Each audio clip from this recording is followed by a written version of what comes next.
Hello, I'm Paul, and this is Paul Plays with Fire. Welcome. I'm so glad you stopped by. Today on the show, we're going to be making Chicago Tavern Style pizza. I love this pizza style. I love it because it's delicious. It usually has Italian sausage, which is my favorite pizza ingredient, and because I love the crunch of a thin crust pizza. The only reason I don't like it is because sometimes, if I'm not careful, I can eat a whole thin crust pizza all by myself. Well, Mrs. Paul Plays with Fire also loves this style of pizza, so I make it whenever she asks. Lately, we've been going back and forth between Chicago deep dish and tavern style. My favorite frozen pizza, yeah, we eat frozen pizza once in a while, especially on editing days, is Lotta Mozzo, a Wisconsin-made tavern style pizza. You are in luck today. I usually stick a dough making segment in here, but I really wanted to do a detailed pizza dough episode where I focused on the dough. So I did that for this dough. And if you haven't already seen it, it is a detailed step-by-step look at my pizza dough making process. And I used the dough for this pizza as the subject of that episode. I'll leave a link to that episode in the description. So, like I said, we made the dough a few days ago and we've been cold fermenting it since. It looks like just what we want in a cold fermented pizza dough. You know, kind of saggy and overproofed. Just right, just what we want. And so I'm a little conflicted on the next step. I had previously been making this pizza by rolling it out and placing the dough on a perforated pizza pan and have been getting really good results. But then I watched Kenji's video on making Chicago Tavern Style pizza, where he turns the dough into one of these things. What is this thing? What is this? Well, I made one of those and it makes a pretty darn good pizza crust. You do have to make it ahead of time, and yeah, I made it yesterday, so let's watch that.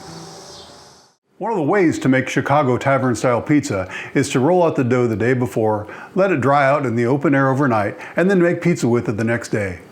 Like I said outside, I give credit to Kenji Lopez Alt for showing me this method.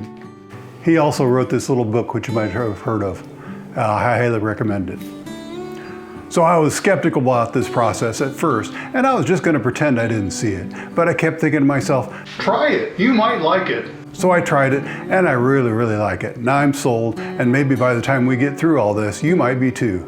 So we have a portion of our cold fermented dough that we made a few days ago. Throw it onto a lightly floured surface. Put a little more flour on top of it. And we'll push it out with our hands at first. And then we'll take to the rolling pin. By the way, this is Grandma's rolling pin, my grandmother's rolling pin. And then we're just going to gently roll that out, keeping it round as we can. We're going to flip that every now and then too.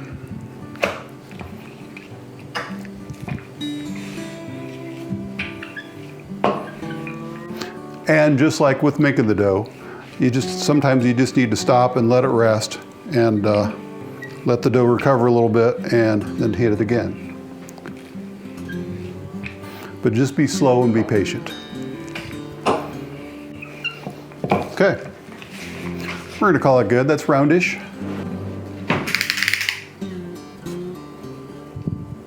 And just about 13 inches aside, so just what we want. And we're gonna very, very gently fold it over on itself.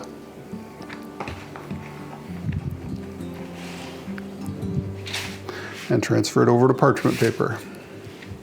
I'm going to also take a fork and go through and just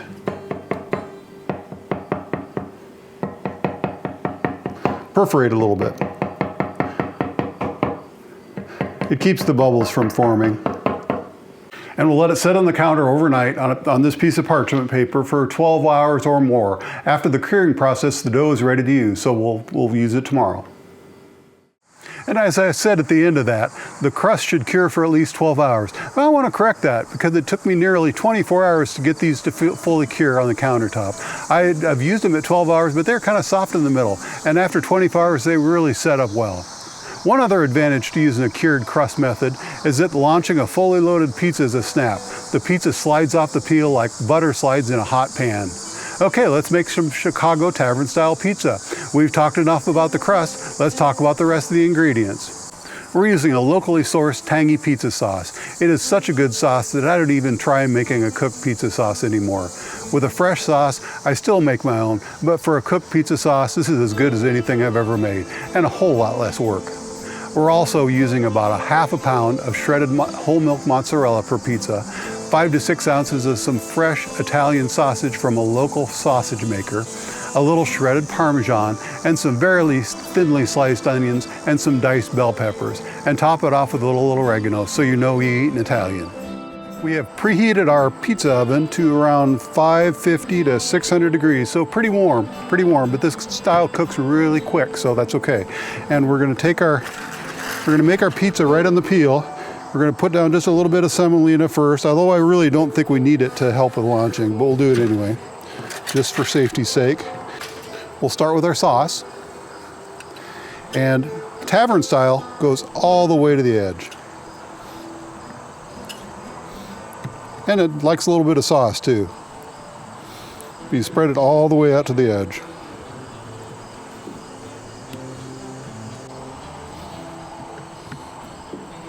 Looks pretty good. And then we'll put a little Parmesan down. A little Parmigiano Reggiano, just to make it taste good. And then we're gonna put a little sausage on. And we're just gonna be pretty liberal about it. We're not gonna be shy with the sausage today. And tavern style pizza originated in taverns. The idea was to get people to, if you feed them while they're there at the tavern, they might stick around and drink a little more beer while they're there. And usually it worked.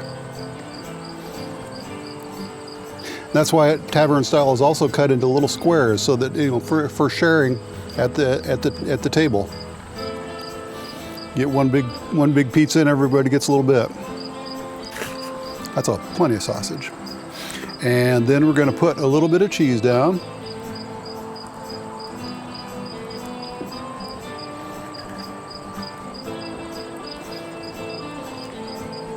Then we're gonna put some of our veggies down. We've got some shaved onions, very thinly shaved onions, and we've got some bell peppers. We don't need a lot of those, but we do want a little bit, just because we want to get our veggies someplace.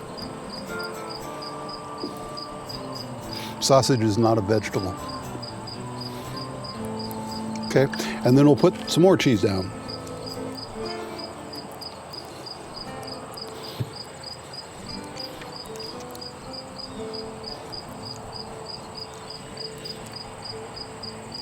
Once again, going all the way to the edge. And then a little bit of oregano, just so you know you're eating Italian. What do you think? Still slides pretty good, looks pretty good. Whew. Moment of truth. Look at that, like butter. Like butter. Oh yeah, I'm getting hungry.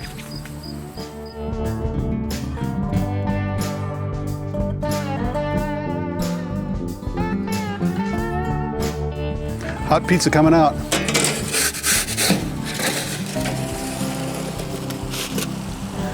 Look at that. Ooh-wee. That is a good looking pizza. It's a hot pizza. Okay, we're gonna let that sit and rest for a little bit, and we're just gonna marvel over it for a little bit because that's a good looking pizza. And then we'll be right back after it cools off. Okay, we're gonna take our pizza. It is cooled sufficiently now, and we're gonna put just a little more Parmesan on it. And then we're gonna cut it. And like I said earlier, we're gonna cut it in tavern style, meaning that we're gonna cut it in little squares. So we're gonna cut it this way. Ooh, listen to that crunch. This way.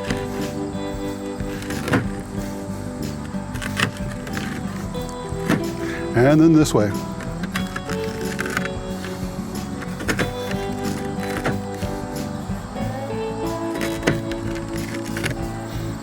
There, now that's a pizza you can split with everybody. Well, here it is, the moment I've been waiting for all day. It's time to eat. Let's just pick a piece out. Boy, that's really hard. I'm gonna take this one, it has the most sausage on it. Let's look at that undercarriage. That looks pretty good right there. Oh, listen to that crunch. And the sausage and the cheese. That is good pizza.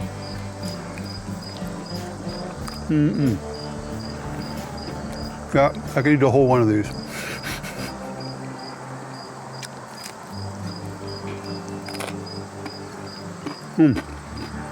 Yep, if I had inadequate adult supervision, I could eat this whole pizza. Well, I hope you enjoyed this as much as I did. This has been Paul Plays with Fire. Thanks for watching.